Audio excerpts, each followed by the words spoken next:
नमस्कार प्यारे साथियों, विश्व गुरु एकेडमी में आप सभी का बहुत बहुत स्वागत है। दोस्तों, इस वीडियो में हम लोग देखेंगे 9th क्लास की इतिहास की एनसीईआरटी का 8वां चैप्टर, ठीक है, जो कि है लास्ट चैप्टर इस एनसीईआरटी का, जो कि है पहनावे का सामाजिक इतिहास। तो इस वीडियो में हम लोग देखने वाले हैं कि समय के साथ साथ पहनावे में किस प्रकार से बदलाव हुआ, ठीक है, और कहाँ क्या स्थिति थी, हमारे देश में क्या स्थिति थी, अंग्रेज़ों की पहनावे में क्या उनका ढंग था, ठीक है। तो ये सब देखेंगे और ये जो चैप्टर ख़त्म हो जाएगा तो इसके बाद हम लोग शुरू करेंगे 10th 11th और 12th की एनसीईआरटी, ठीक है। तो हम चाहते हैं कि इतिहास आपका 6 से 12 तक सबसे पहले कंप्लीट हो जाए, कम से कम एक सब्जेक्ट तो पूरा हो जाए, ठीक है। चलिए शुरू करते हैं। तो इस पर तो वीडियो को आप फ़ोन को आप लैंडस्केप मोड में कर लीजिए ताकि आपको बड़ी स्क्रीन दिखाई दे, और हेडफोन ज़रूर लगा लीजिए, ईयरफोन, ताकि आपको स्पष्ट सुनाई भी दे। तो इस पर शायद ही हमारा ध्यान जाता हो कि हम जो कपड़े पहनते हैं उनका भी एक इतिहास है। विभिन्न वर्गों व तबकों के लोग, मर्द, औरत, बच्चे क्या पहने, इसको लेकर हर समाज में कुछ न कुछ नियम होते हैं और कहीं कहीं तो उनका सख्ती से पालन भी किया जाता है। इन कायदों से दुनिया में लोगों की पहचान बनती है। इन्हीं के जरिए वे खुद को परिभाषित करते हैं।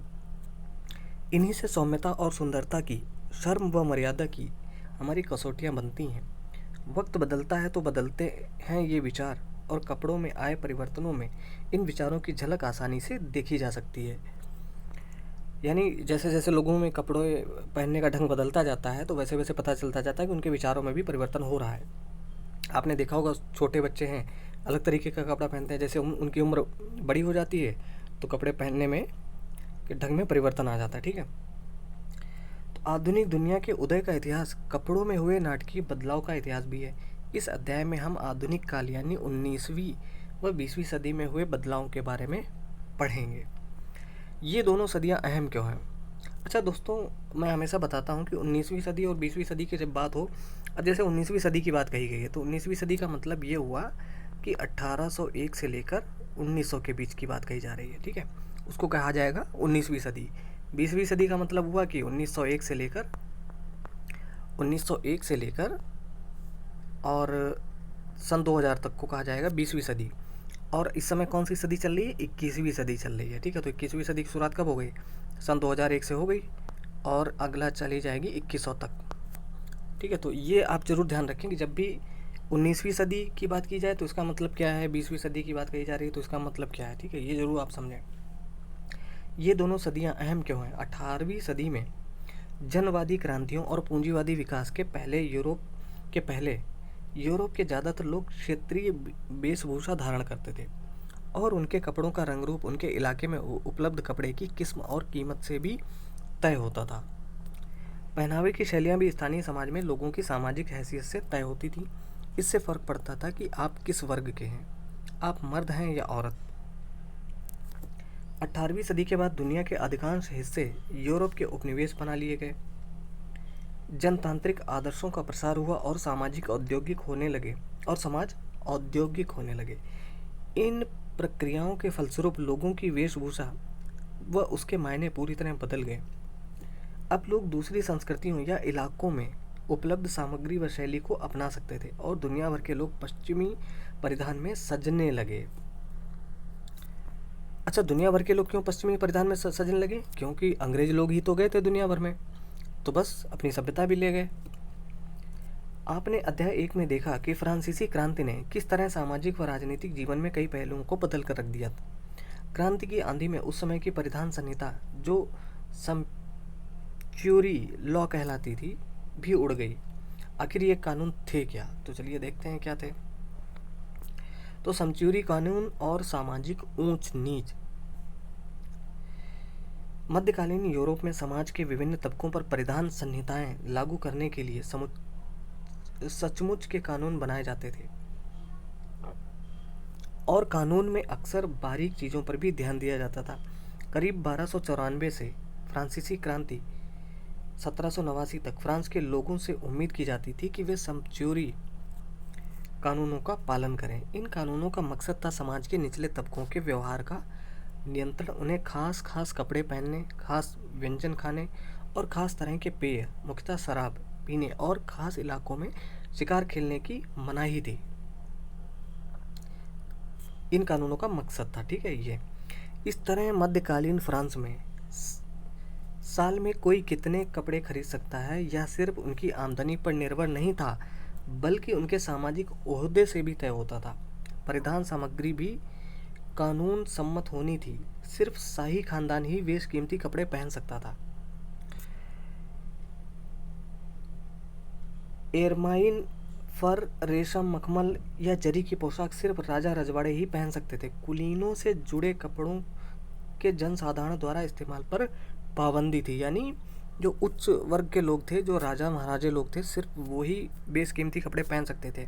उससे निचले स्तर के लोग नहीं पहन सकते थे, उनको मनाही थी, चाहे भले ही उनके पास कितनी भी दौलत हो। फ्रांसीसी क्रांति ने इस भेदभाव का अंत कर दिया, ठीक है। तो फ्रांसीसी क्रांति जरूर आपने पढ़ी होगी, जब हम लोगों ने पहला अध्याय पढ़ा था इसी 9th क्लास की एनसीईआरटी का, तब। तो फ्रांसीसी क्रांति ने इस भेदभाव का अंत कर दिया। जैसा कि आप पहले अध्याय को पढ़कर जान चुके हैं कि जैकोबिन क्लब के सदस्यों ने खुद को सौ कुलात इसलिए कहना शुरू किया कि वे कुलीन वर्ग के फैशनदार घुटन्ना पहनने वाले लोगों से खुद को अलग दिखा सकें। सौ कुलात का शाब्दिक मतलब ही था बिना घुटने वाले। इसके बाद मर्द औरत दोनों ही ढीले ढाले और आरामदेह कपड़े पहनने लगे। फ्रांसीसी तिरंगे के 3 रंग नीला, सफ़ेद और लाल लोकप्रिय हो गए और इन्हें पहनना देशभक्ति नागरिक की निशानी बन गया। पोशाक के रूप में दूसरे राजनीतिक प्रतीक भी पहने जाने लगे। स्वतंत्रता की निशानी लाल टोपी, लंबी पतलून और तिरछी टोपियाँ, जिन्हें कॉकेट कहा जाता था, पहनावे की सादगी से समानता का भाव प्रकट होता था। अब यहाँ पर एक चित्र दिया गया है, बड़ा ही खूबसूरत। 18वीं सदी के इंग्लैंड की एक उच्च वर्गीय जोड़ी अंग्रेज कलाकार थॉमस गेंसबोरो द्वारा बनाई गई तस्वीर है एक। तो ये देखिए तस्वीर है। नए शब्द हैं एरमाइन। एरमाइन एक फर की एक किस्म होती है, और कॉकेट एक तरफ करके पहनी जाने वाली टोपी, तिरछी टोपी जो होती है उसको कॉकेट बोलते हैं। चलिए आगे बढ़ते हैं। ये देखिए यहाँ पे कुछ चित्र दिए गए हैं। मध्यवर्गीय महिला 1791। उसके बाद यहाँ पर एक फ्रांसीसी क्रांति के स्वयंसेवक खड़े हैं, और यहाँ पर अगला चित्र है फ्रांसीसी क्रांति के दौरान एक कुलीन जोड़ी, और चित्र नंबर 5 है एक 100 कुलात परिवार 1793 का, ठीक है। तो ये सब चित्र दिए गए हैं यहाँ पर। आगे बढ़ते हैं। पोशाक और खूबसूरती के पैमाने क्या थे? तो समचूरी कानूनों के खात्मे का यह मतलब कतई नहीं था कि यूरोपीय देशों में हर कोई एक जैसी पोशाक पहनने लगा हो। फ्रांसीसी क्रांति ने समता का सवाल उठाया था और कुलीन विशेषाधिकारों और उनको समर्थन देने वाले कानूनों की इति कर दी थी, यानी समाप्त कर दिया था। लेकिन सामाजिक तबकों के बीच अंदर बदस्तूर कायम रहा। जाहिर है कि गरीब न तो अमीरों जैसे कपड़े पहन सकते थे, न ही वैसा खाना खा सकते थे। फ़र्क यह था कि अगर वे ऐसा करना चाहते तो अब कानून बीच में नहीं आने वाला था। इस तरह अमीर गरीब की परिभाषा उनकी वेशभूषा सिर्फ उनकी आमदनी पर निर्भर हो गई, ठीक है। यानी जिसकी जैसी आमदनी होगी वैसा वो पहनेगा, खाएगा। और अलग अलग वर्गों ने अपनी अपनी वेशभूषा विकसित की, जिसमें खूबसूरती, बदसूरती, उचित अनुचित, शालीनता व फूहड़पन के विचार व मानक अलग अलग थे। यहाँ पर एक चित्र दिया गया है, उच्च वर्गीय शादी का दृश्य। अंग्रेज चित्रकार विलियम होगार्थ ने बनाया है। तो उसका एक दृश्य है शादी का। पहनावे की शैलियों का फर्क मर्दों और औरतों के बीच भी था। विक्टोरियाई इंग्लैंड में महिलाओं को बचपन से ही आज्ञाकारी, खिदमती, सुशील व दब्बू होने की शिक्षा दी जाती थी। आदर्श नारी वही थी जो दुख दर्द सह सके। जहाँ मर्दों से धीर, गंभीर, बलवान, आज़ाद और आक्रामक होने की उम्मीद की जाती थी, वहीं औरतों को क्षुद्र, छुई-मुई, निष्क्रिय व दब्बू माना जाता था। कहाँ? इंग्लैंड में। पहनावे के रस्मों रिवाज में भी यह अंतर झलकता था। छुटपन से ही लड़कियों को सख्त फीतों से बंधे कपड़ों, स्टेज कहा जाता था, में कसकर बांधा जाता था। मकसद यह था कि उनके जिस्म का फैलाव न हो, उनका बदन इकहरा रहे। थोड़ी बड़ी होने पर लड़कियों को बदन से चिपके कॉर्सेट पहनने होते थे।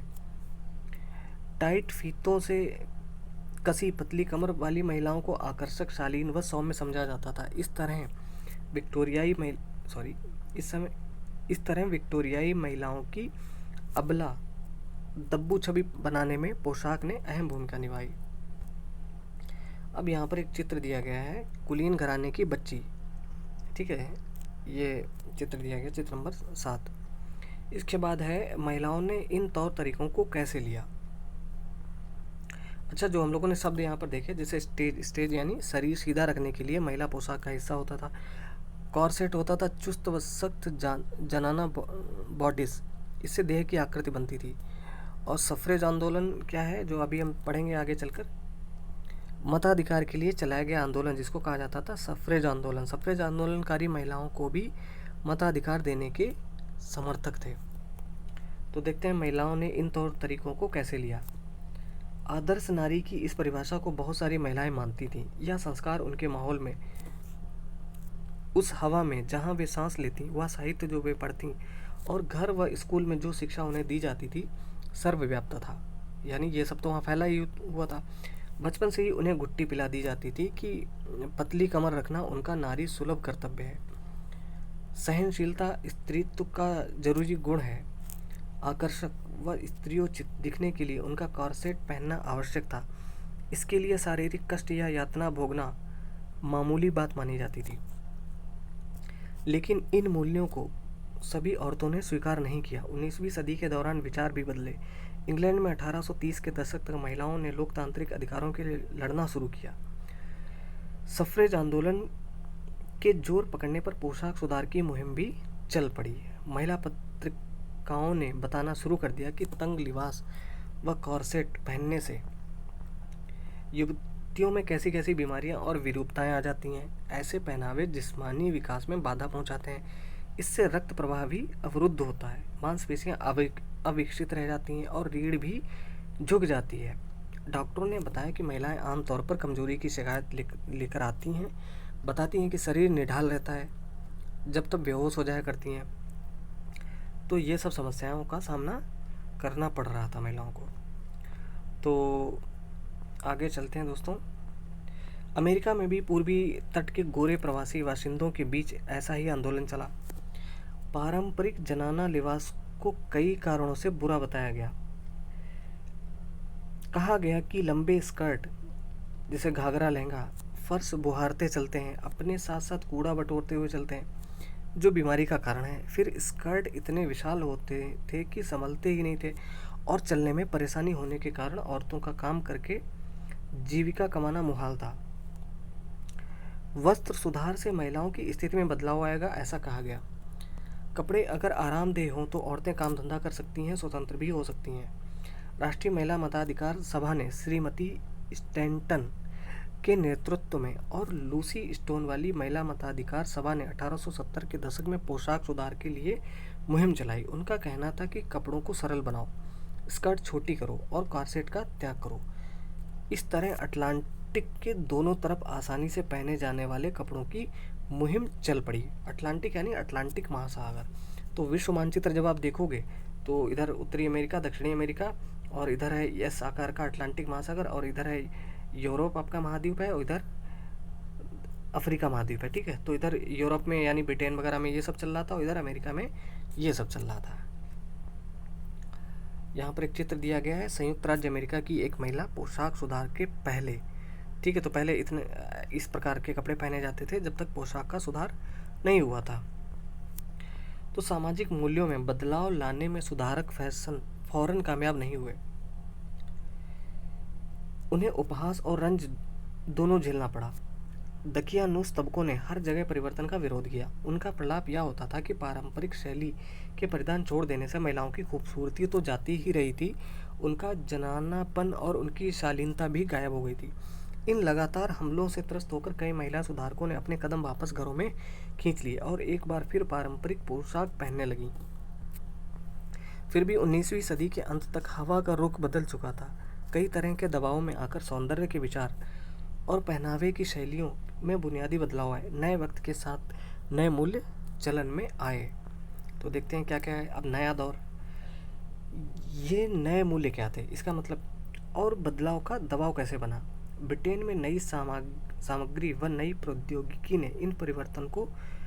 इस परिवर्तन को संभव बनाया। तो कैसे संभव बनाया? 2 विश्व युद्धों व महिलाओं की कार्य स्थिति में आए परिवर्तन के चलते भी कुछ और बदलाव हुए। आइए थोड़ा चलकर देखें कि ये परिवर्तन क्या थे। तो चलिए देखते हैं। तो नई सामग्री क्या थी। 17वीं सदी के पहले ज़्यादातर ब्रिटिश महिलाओं के पास आमतौर पर फ्लैक्स, लिनेन या ऊन के कपड़े बहुत कम होते थे।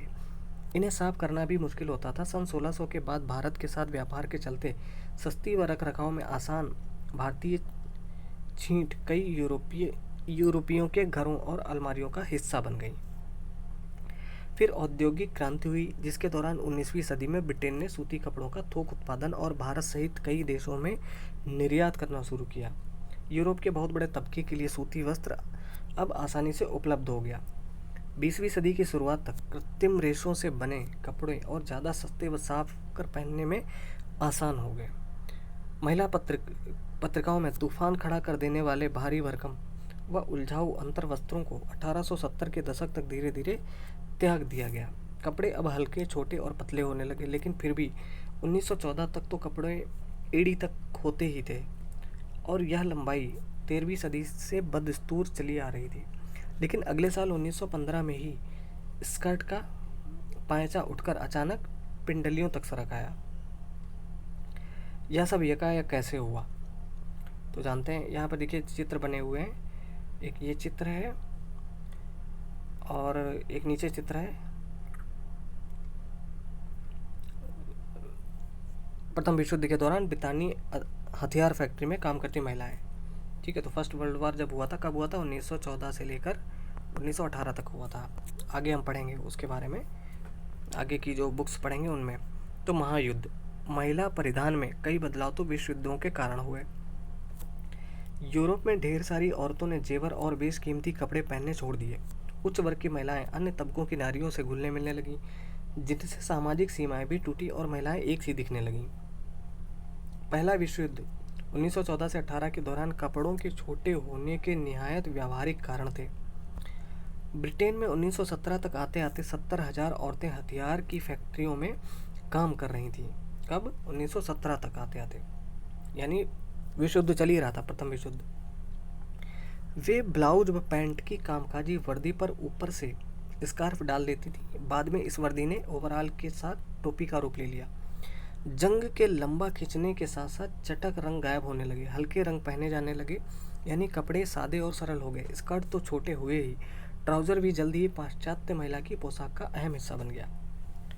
इससे उन्हें चलने फिरने की बेहतर आज़ादी हासिल हुई और सबसे ज़रूरी बात, सहूलियत की खातिर औरतों ने बाल भी छोटे रखने शुरू कर दिए। 20वीं सदी आते आते कठोर और सादगी भरी जीवन शैली गंभीरता और प्रोफेशनल अंदाज का पर्याय होगी। बच्चों ने नए विद्यालयों में सादी पोशाक पर जोर दिया। बच्चों के नए विद्यालयों में सादी पोशाक पर जोर दिया गया और तड़क भड़क को हतोत्साहित किया गया। लड़कियों के पाठ्यक्रम में भी जिम्नास्टिक व खेलों का प्रवेश हुआ।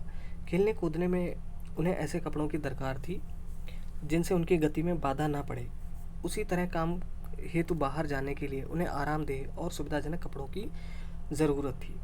इस तरह आपने गौर किया होगा कि पहनावे का इतिहास समाज के बृहत्तर इतिहास से नथा गुथा है। हमने यह भी देखा कि पहनावे और खूबसूरती की परिभाषा कैसे समाज की प्रभुत्वशाली संस्कृति और रवैये से तय होती है और कैसे ये ख्याल वक्त के साथ बदल जाते हैं। यह भी साफ हो गया कि किस तरह सुधारकों और रूढ़िवादियों के बीच इन आदर्शों को शक्ल देने के लिए संघर्ष चले और टेक्नोलॉजी व अर्थव्यवस्था के बदलाव तथा नए वक्त के दबाव ने लोगों को परिवर्तन की ज़रूरत का एहसास कराया।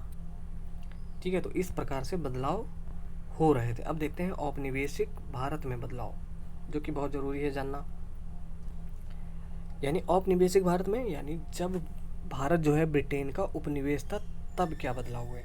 तो इस दौर में भारत में क्या हो रहा था, चलिए देखते हैं। औपनिवेशिक काल में पुरुष और नारी परिधानों में महत्वपूर्ण बदलाव हुए। कब? औपनिवेशिक काल में। एक तरफ तो इसके पीछे पश्चिमी ड्रेस शैली और मिशनरियों के काम का असर था, तो दूसरी तरफ भारतीयों द्वारा प्रचारित ऐसे पहनावे का भी जो देसी परंपरा व संस्कृति में रचा बसा हो। कपड़ा और पहनावा दरअसल राष्ट्रीय आंदोलन के निहायत महत्वपूर्ण प्रतीक बन गए। किसके? राष्ट्रीय आंदोलन के। 19वीं सदी में हुए बदलावों पर एक उड़ती नज़र डालें तो 20वीं सदी के परिवर्तन की बेहतर समझ बन पाएगी। जब 19वीं सदी में पश्चिमी वेशभूषा आई तो हिंदुस्तानियों की प्रतिक्रिया 3 तरह की थी। मतलब जब 19वीं सदी में पश्चिमी वेशभूषा आई, यानी विदेशी लोग हमारे यहाँ ले आए, तो हिंदुस्तानियों की प्रतिक्रिया 3 तरह की थी। कौन कौन सी? पहली प्रतिक्रिया क्या थी कि बहुत से लोग, खासकर मर्द, पाश्चात्य पहनावे की कुछ चुनिंदा चीज़ों को अपनाने लगे। पश्चिमी फैशन के कपड़े अपनाने वालों में पहला नंबर पश्चिमी भारत के अमीर पारसियों का था। बैगी ट्राउज़र और फेंटा या हैट के साथ कॉलर वाले कोट और बूट पहने जाते थे, और जेंटलमैन दिखने में कोई कसर न रह जाए इसलिए हाथ में एक छड़ी भी ले ली जाती थी। इस समूह के लोगों के लिए पश्चिमी परिधान आधुनिकता और प्रगति का प्रतीक था। तो चलिए एक चित्र दिखाते हैं आपको। ये देखिए, ये है बम्बई में पारसी 1863 का ये चित्र है। तो 19वीं शताब्दी का एक दृश्य है ये। इस प्रकार से दिखते थे कपड़े पहनने के बाद। अगला चित्र भी देख लेते हैं। गोवा में ईसाई धर्म और पश्चिमी पहनावा अपनाने वाले लोग 1907 का चित्र है ये। कोट पहने हुए, हाथ में छड़ी है, ये देख रहे हैं आप, और ये कोट पहने हुए हैं। तो ये पहनावा शुरू हो गया था। पश्चिमी ड्रेस का आकर्षण समाज के कुछ वर्ग में भी था जिन्होंने इसे अपना लिया था। उनके लिए यह मुक्ति का प्रतीक था। यहाँ भी औरतों से ज़्यादा मर्दों ने यह चलन अपनाया। दूसरा कारण क्या था? हमने यहाँ पर 3 कारण देखे, 3 प्रतिक्रियाएं हुई हिंदुस्तानियों की। तो पहली प्रतिक्रिया वो देखी, और दूसरी प्रतिक्रिया क्या थी हिंदुस्तानियों की? कुछ लोगों का निश्चित मत था कि पश्चिमी संस्कृति से पारंपरिक सांस्कृतिक अस्मिता का नाश हो जाएगा, यानी हमारी खुद की जो संस्कृति है वो नष्ट हो जाएगी। उनके लिए पश्चिमी पोशाक पहनना कलयुग के आने जैसा था। यहाँ छपे कार्टून में धोती के साथ बंगाली बाबू द्वारा फिरंगी बूट और हैट पहनने के लिए उसका मखौल उड़ाया गया है। ठीक है, तो हिंदुस्तानियों की प्रतिक्रिया किस तरीके थी? कुछ लोगों ने उसको अपना लिया और पहनने लगे। कुछ लोग थे जिन्होंने मखौल उड़ाया और कहा कि नहीं, हमारी संस्कृति नष्ट हो जाएगी। तीसरा प्रतिक्रिया क्या थी? तीसरे प्रकार की, कुछ पुरुषों ने इस दुविधा का हल ऐसे ढूंढा कि बगैर अपनी भारतीय पोशाक छोड़े पश्चिमी कपड़े पहनने शुरू कर दिए। 19वीं सदी के आखिरी हिस्सों में कई बंगाली अफसरों ने घर के बाहर काम के लिए पश्चिमी शैली के वस्त्र रखने शुरू किए, और घर आते ही वे आरामदेह हिंदुस्तानी कपड़ों में समा जाते थे। तो इन्होंने ऐसा रास्ता निकाला कि बाहर जाएंगे तो वैसे कपड़े पहनेंगे, और अपने घर में आएंगे तो देसी कपड़े पहनेंगे। 20वीं सदी के मानव शास्त्री वेरियर एल्विन याद करते हैं कि पूना में पुलिसकर्मी ड्यूटी से आते वक्त सड़क पर ही कपड़े बदल लेते और घर तक सिर्फ ट्यूनिक व अंतर्वस्त्र में ही पैदल जाते। बाहरी और अंदरूनी दुनिया का यह अंतर अभी भी कई लोग बरतते हैं। तो यहाँ पर चित्र हैं कुछ इम्पोर्टेंट। ये देखिए, इंडन सॉरीवारी में छपा एक कार्टून 1873 का। ठीक है, ये कार्टून दिखाया गया कि आधे कपड़े जो हैं अंग्रेज़ों की तरह पहने हुए हैं और आधे भारतीय पहने। तो ये कार्टून बना हुआ है। एक और यहाँ पर भी देख सकते हो आप, ये देखिए। ठीक है, cartoon the modern patriot, Gaganendra Nath Tagore.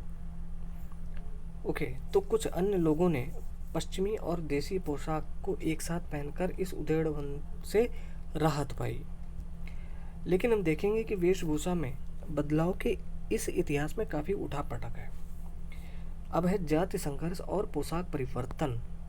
हालांकि भारत में यूरोपीय किस्म के समचूरी कानून नहीं थे, लेकिन यहाँ खान पान, वेशभूषा, रहन सहन की अपनी सख्त सामाजिक संहिताएं थीं। प्रभुत्वशाली जाति व अधीनस्थ जाति के लोग क्या पहनेंगे, क्या खाएंगे, यह जाति प्रथा द्वारा तय था, और इन आचार संहिताओं के पीछे कानून की ताकत थी। इसलिए जब भी पहनावे में बदलाव से इन आचारों का उल्लंघन हुआ, हिंसक सामाजिक प्रतिक्रियाएं हुईं। मई 1822 में दक्षिण भारत की त्रावणकोर रियासत में प्रभुत्वशाली जाति के नायरों ने सनार जाति की महिलाओं पर हमला किया, क्योंकि उन्होंने अपने शरीर के ऊपरी भाग पर कपड़े डालने की हिम्मत की थी। आगे के दशकों में वस्त्र संहिता को लेकर कई हिंसक टकराव होते रहे। सनार, जिन्हें बाद में नाडर के नाम से जाना गया, समुदाय के बहुत से लोग अधीनस्थ जाति के माने जाते थे। यही कारण है कि उन्हें छतरी लेकर चलने, जूते या सोने के गहने पहनने की मनाही थी। स्थानीय रिवाज था कि क्या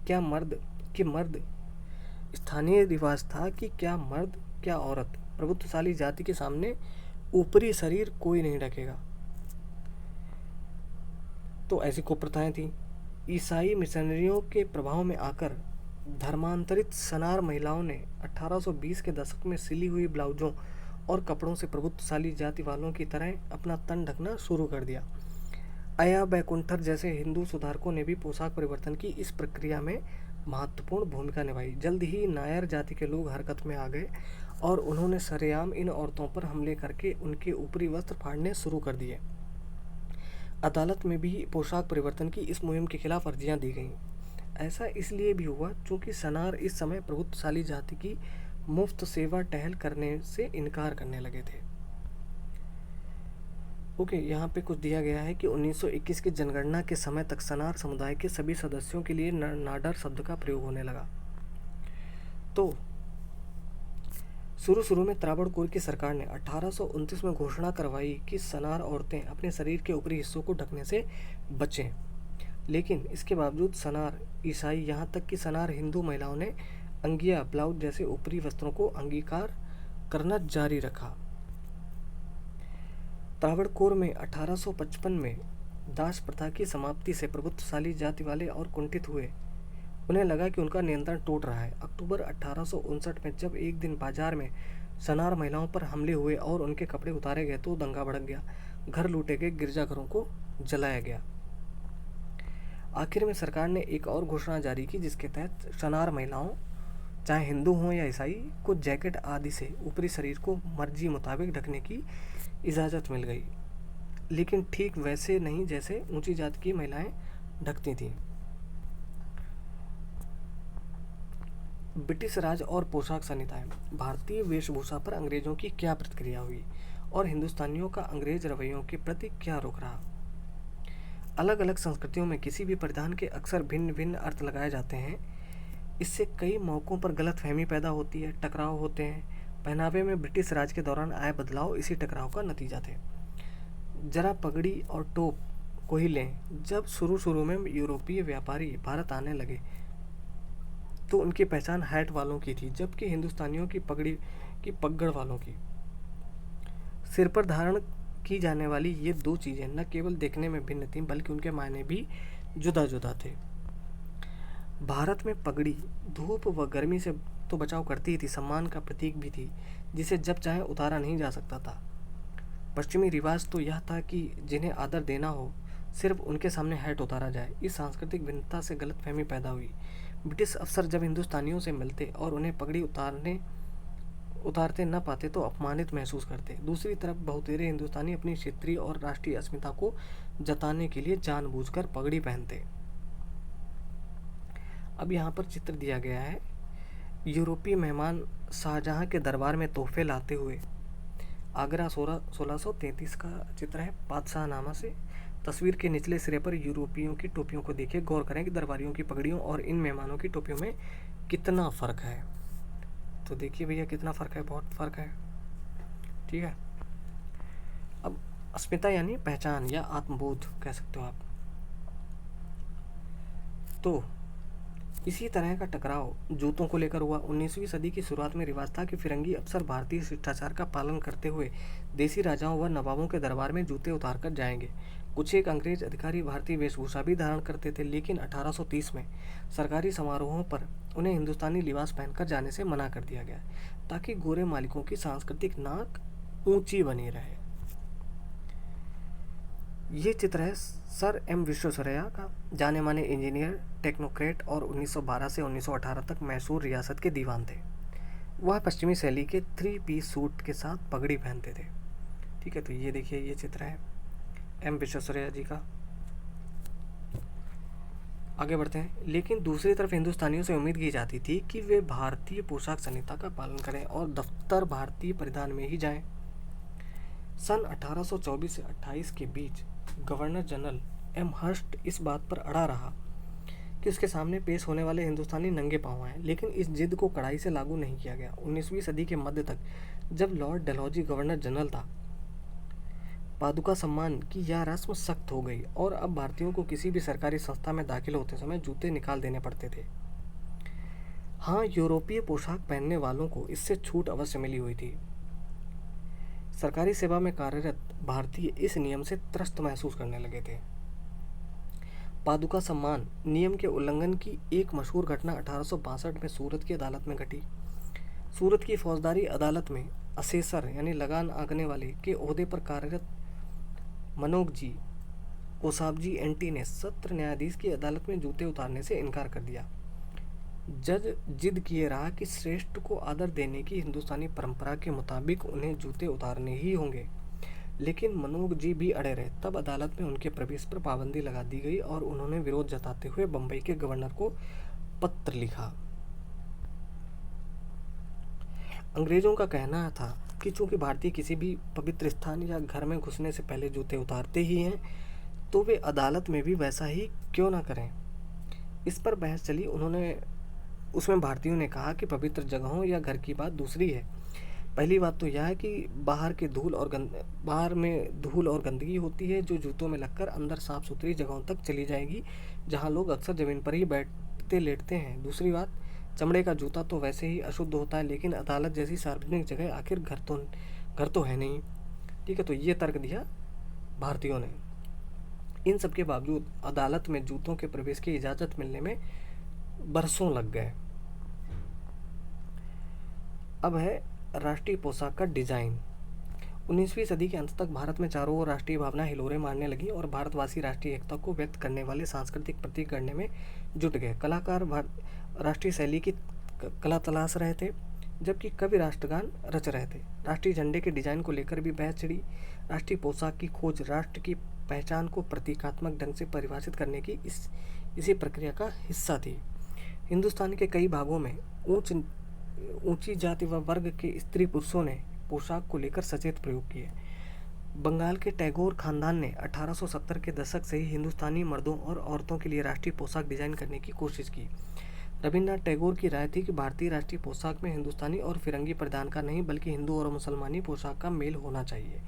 इस तरह बटनदार लंबा कोट यानी चपकन पुरुषों के लिए सबसे सही माना गया। अभी यहाँ पे एक चित्र दिया गया है जो कि है ज्ञानदानिंदिनी टैगोर पाएँ और अपने पति सत्येंद्रनाथ टैगोर और परिवार के अन्य सदस्यों के साथ। उन्होंने पश्चिमी गाउन की तर्ज पर बने ब्लाउज के साथ साड़ी पहनी हुई है। ओके, तो इसी तर्ज पर अलग अलग क्षेत्रों की पारंपरिक वेशभूषा से प्रेरणा ली गई।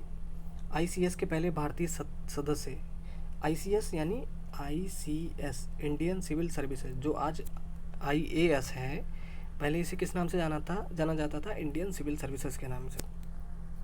तो उस परीक्षा को पास करने वाले पहले भारतीय कौन थे? सत्येंद्रनाथ टैगोर, ये आपको याद होगा। तो उनकी पत्नी ज्ञानदानिंदिनी देवी 1870 के दशक में मुंबई से कलकत्ते लौटकर आईं। उन्होंने पारसी शैली की साड़ी अपनाई जिसका पल्लू बाएं कंधे पर ब्रूच से गुथा होता था और उनके साथ ब्लाउज और जूतियां पहनी जाती थी। इसको फौरन ब्रह्म समाजी महिलाओं ने भी अपना लिया और तब से इसे ब्रह्मिका साड़ी कहा जाने लगा। यह शैली जल्दी ही महाराष्ट्र और उत्तर प्रदेश के ब्रह्म समाजियों और गैर ब्रह्म समाजियों में चल पड़ी। तो किसकी बात कर रहे हैं हम लोग? ये चित्र में जो हम देख रहे हैं, ये चित्र है RC दत्त की बेटी सरला। उन्होंने पारसी किनारों वाली साड़ी और मखमल का ऊंचे गले वाला ब्लाउज पहना है। देखें कि पहनावे की शैलियाँ किस तरह तमाम क्षेत्रों और संस्कृतियों में बदल रही थी। इसके बाद अगला चित्र है लेडी बच्चूबाई, 1890 चित्र है। मशहूर पारसी सामाजिक कार्यकर्ता हैं ये। तो ब्रह्म समाज 19वीं सदी का एक धर्म सुधार आंदोलन है जिसे ब्रह्म समाज कहते हैं। तो आगे क्या हुआ? लेकिन अखिल भारतीय शैली विकसित करने की ये कोशिशें पूरी तरह सफल नहीं हुई। आज भी गुजरात, कोडागू, केरल और असम की महिलाएं भिन्न भिन्न किस्म की साड़ियाँ पहनती हैं। ओके, तो आगे देखते हैं, स्वदेशी आंदोलन की बात करते हैं। आपने 20वीं सदी के पहले दशक में बंगाल में हुए स्वदेशी आंदोलन के बारे में पढ़ा हुआ। कब हुआ था? 1905 में। अगर आपने गौर किया हो तो पाया होगा कि इस आंदोलन के केंद्र में पहनावे की राजनीति थी। क्या थी राजनीति? आपको पता है कि अंग्रेज जब पहल व्यापार करने आए तो हिंदुस्तानी सूती वस्त्र की ज़बरदस्त मांग पूरी दुनिया में थी। 17वीं सदी के पूरे विश्व के उत्पाद का 1/4 भारत में बनता था। 17वीं सदी में पूरे विश्व के उत्पाद का 1/4 भारत में बनता था। 18वीं सदी के मध्य में अकेले बंगाल में 10 लाख बुनकर थे, लेकिन ब्रिटेन में हुई औद्योगिक क्रांति ने कताई और बुनाई का मशीनीकरण कर दिया। कच्चे माल के रूप में कपास और नील की मांग बढ़ गई और इसके साथ ही बदल गई विश्व अर्थव्यवस्था में भारत की हैसियत। हिंदुस्तान पर राजनीतिक हुकूमत से ब्रिटेन को दो फायदे हुए, यानी भारत पर राज करने के दो फायदे उनको मिले। कौन कौन से? भारतीय किसानों को नील जैसी फसलें उगाने के लिए मजबूर किया जा सकता था और सस्ते बने ब्रिटिश उत्पाद आसानी से यहाँ बने मोटे कपड़ों की जगह खपाए जा सकते थे। यानी यहाँ से तो वो नील जैसी फसलें ले जाते थे, नील जैसी फसलें हो गई, कपास हो गई और भी बहुत सारी चीज़ें ले जाते थे, और वहाँ से क्या होता था, मशीनों से जल्दी से बना के अच्छे किस्म के कपड़े भारत में आकर बेचते थे, जो भारत में बने हुए कपड़ों से ज़्यादा अच्छे होते थे क्योंकि मशीन से बने होते थे वो। नतीजा यह हुआ कि मांग के अभाव में भारत के बुनकर बड़ी तादाद में बेरोजगार हो गए और मुर्शिदाबाद, मछलीपट्टनम और सूरत जैसे सूती वस्त्र के केंद्रों का पतन हो गया। लेकिन 20वीं सदी में आकर बड़ी संख्या में लोगों ने ब्रिटिश मिलों में बने कपड़ों का बहिष्कार शुरू कर दिया और उसकी जगह खुरदरी, महंगी और दुर्लभ खादी पहनने लगे। यह बदलाव कैसे आया? ब्रिटिश राज के खिलाफ बढ़ते विरोध को काबू में करने के लिए लॉर्ड कर्जन ने 1905 में बंगाल को विभाजित करने का फैसला किया। किसके लिए? ब्रिटिश राज के खिलाफ बढ़ते विरोध को काबू करने के लिए। किसने किया था? बहुत इंपॉर्टेंट है, पूछा जाता है एग्जाम में। लॉर्ड कर्जन ने। तो बंगाल विभाजन किसने किया था? लॉर्ड कर्जन ने 1905 में इसका फैसला ले लिया। भंग यानी बंगाल का भंग करना यानी उसका विभाजन की प्रतिक्रिया में स्वदेशी आंदोलन ने जोर पकड़ा। पहले तो लोगों से अपील की गई कि वे तमाम तरह के विदेशी उत्पादों का बहिष्कार करें और माचिस और सिगरेट जैसी चीज़ों को बनाने के लिए खुद उद्योग लगाएं। जन आंदोलन में शामिल लोगों ने कसम खाई कि वे औपनिवेशिक राज का खात्मा करके ही दम लेंगे। खादी का इस्तेमाल देशभक्ति का कर्तव्य बन गया। महिलाओं से अनुरोध किया गया कि रेशमी कपड़े व कांच की चूड़ियों को फेंक दें और शंख की चूड़ियाँ पहनें। हथकरघे पर बने मोटे कपड़ों को लोकप्रिय बनाने के लिए गीत गाए और कविताएं रची गईं। पोशाक में बदलाव की बात ऊंचे तबके के लोगों को ज़्यादा भाई क्योंकि साधनहीन गरीबों के लिए नई चीज़ें खरीद पाना मुश्किल था। करीब 15 साल के बाद उच्च वर्ग वाले भी वापस यूरोपीय पोशाक पहनने लगे, यानी थोड़े दिन बाद भूल गए सब।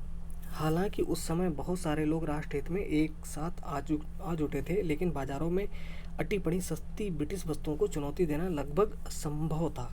इन सीमाओं के बावजूद स्वदेशी के तजुर्बे ने महात्मा गांधी को यह सीख अवश्य दी कि ब्रिटिश राज के खिलाफ प्रतीकात्मक लड़ाई में कपड़े की कितनी महत्वपूर्ण भूमिका हो सकती है।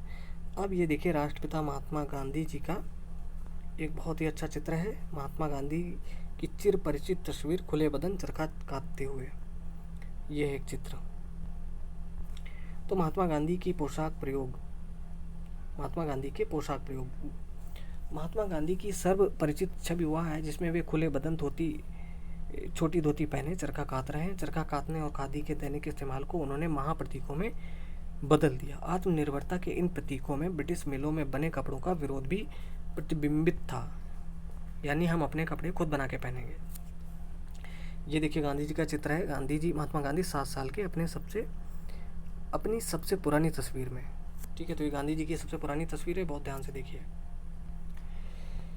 महात्मा गांधी के वस्त्र संबंधी प्रयोगों में भारतीय उपमहाद्वीप में पहनावे के प्रति बदलते रवैये का सार छुपा हुआ है। गुजराती बनिया परिवार में पैदा होने के कारण अपने लड़कपन में वे कमीज के साथ धोती या पैजामा पहनते थे और कभी कभार कोट भी। 19 साल की उम्र में 1888 में जब वे कानून पढ़ने लंदन गए तो उन्होंने अपनी चोटी कटवा ली और बाकायदा पश्चिमी सूट बूट अपना लिया ताकि लोग उन पर हंसे नहीं। वापसी पर भी उन्होंने पश्चिमी सूट पहनना जारी रखा, भले ही एक पगड़ी और डाल ली। दक्षिण अफ्रीका के जोहानिसबर्ग में 1890 के दशक में वकालत करते हुए उनका पहनावा पश्चिमी ही रहा, लेकिन जल्द ही उन्होंने फैसला लिया कि असूटित रहना एक तरह की राजनीतिक घोषणा है। लुंगी कुर्ता पहनने का पहला प्रयोग उन्होंने 1913 में डरबन में किया। कहाँ? दक्षिण अफ्रीका में है, डरबन में। जब कोयला खदान मजदूरों को गोली मारे जाने के खिलाफ सिर मुड़ाकर उन्होंने अपना सार्वजनिक शोक जाहिर किया।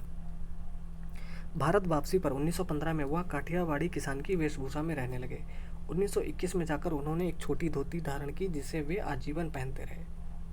साल भर में स्वराज हासिल करने के उद्देश्य से असहयोग आंदोलन करने के बाद 1 साल बाद 2 सितंबर 1921 को उन्होंने ऐलान किया कि मैं चाहता हूं कि 31 अक्टूबर तक कम से कम अपनी टोपी और गंजी को त्याग ही दूं और सिर्फ धोती से काम चलाऊं और देह बचाने के लिए कभी कभार चादर ले लूं। ठीक है, अब यहाँ पर चित्र हैं, बहुत इंपॉर्टेंट हैं गांधी जी के। तो ये चित्र देखा था, और इसके बाद ये चित्र महात्मा गांधी 14 साल के अपने एक दोस्त के साथ में। इसके बाद है महात्मा गांधी अगली पंक्ति में दाहिने, लंदन में 1890, उम्र 21 वर्ष। गौर कीजिए कि बाकायदा पश्चिमी 3-piece सूट में है, ये जो है अगली पंक्ति में ये जो बैठे हैं गांधी जी। उसके बाद जोहानिसबर्ग सन 1900 में, अब तक पश्चिमी लिबास में टाई भी पहने हुए हैं गांधी जी। और उसके बाद है 1913, दक्षिणी अफ्रीका सत्याग्रह की पोशाक में। ये चित्र, ये सब वास्तविक चित्र हैं। आगे है चित्र कस्तूरबा गांधी जी के साथ में। महात्मा गांधी दक्षिण अफ्रीका से लौटने के बाद सादे लिबास में उन्होंने बाद में स्वीकार किया कि बम्बई के पश्चिमीकृत अभिजात वर्ग के बीच उन्हें अटपटा सा लगा। उन्होंने कहा कि उन्हें दक्षिण अफ्रीका के मजदूरों की संगति में घर जैसा महसूस हुआ। ठीक है, तो ये कस्तूरबा गांधी जी के साथ में है, यानी उनकी जो पत्नी थी। तो गांधी जी ने आगे क्या किया कि मैं इस बदलाव की सलाह दे रहा हूँ क्योंकि पर उपदेश कुशल बहुतेरे में मेरी आस्था नहीं है। यानी दूसरों को उपदेश देना, यानी मैं दूसरों से ऐसा कुछ करने को नहीं कहता जो खुद नहीं कर सकता। तब तक उन्होंने यह तय नहीं किया था कि वे यही पोशाक जीवन भर पहनेंगे, बल्कि वह 1-2 महीने के लिए प्रयोग भर करना चाहते थे। मतलब कौन सा प्रयोग, कि वो खाली धोती पहनेंगे छोटी सी। लेकिन जल्दी इसमें उन्हें गरीबों के प्रति निष्ठा का भाव दिखा और उन्होंने कभी कोई और वस्त्र धारण नहीं किया। हिंदुस्तान के फकीर सन्यासियों का बाना सचेत रूप से छोड़कर उन्होंने निर्धनतम भारतीय का पहनावा अपनाया। सफ़ेद और खुरदरी खादी के लिए शुद्धता, सादगी और गरीबी का प्रतीक थी। इसे पहनना राष्ट्रभक्ति का पर्याय हो गया और पश्चिमी मिल उत्पादित कपड़ों के विरोध का भी।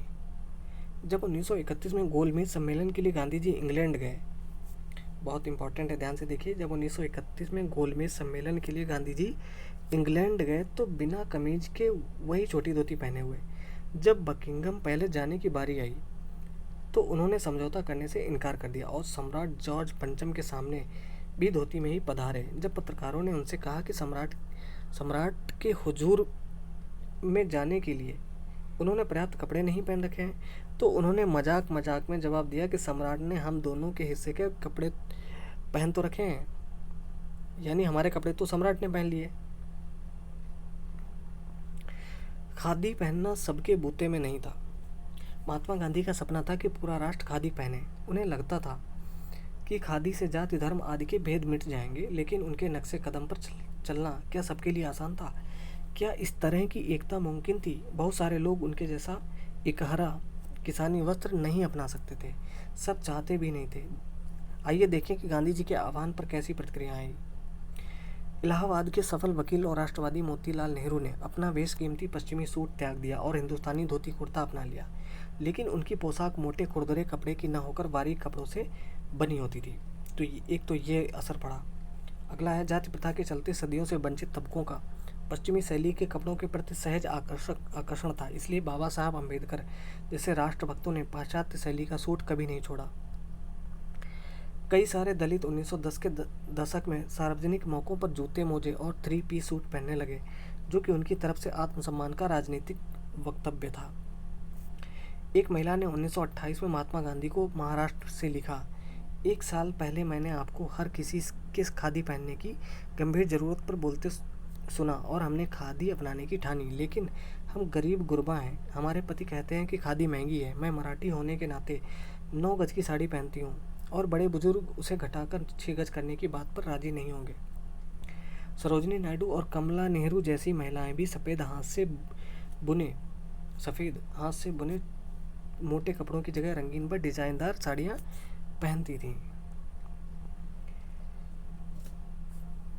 तो दोस्तों ये था चैप्टर, और इसमें हम लोगों ने पहनावे के बारे में बहुत इंपॉर्टेंट चीज़ें देखी।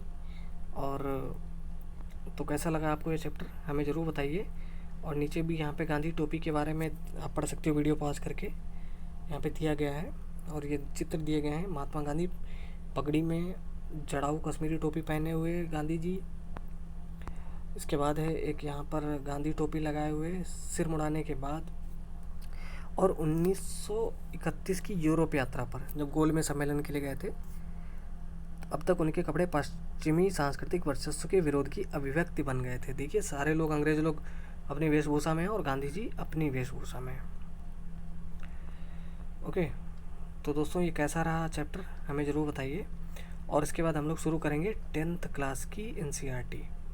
ठीक है, तो दोस्तों ये वीडियो देखने के लिए बहुत बहुत धन्यवाद। नमस्कार।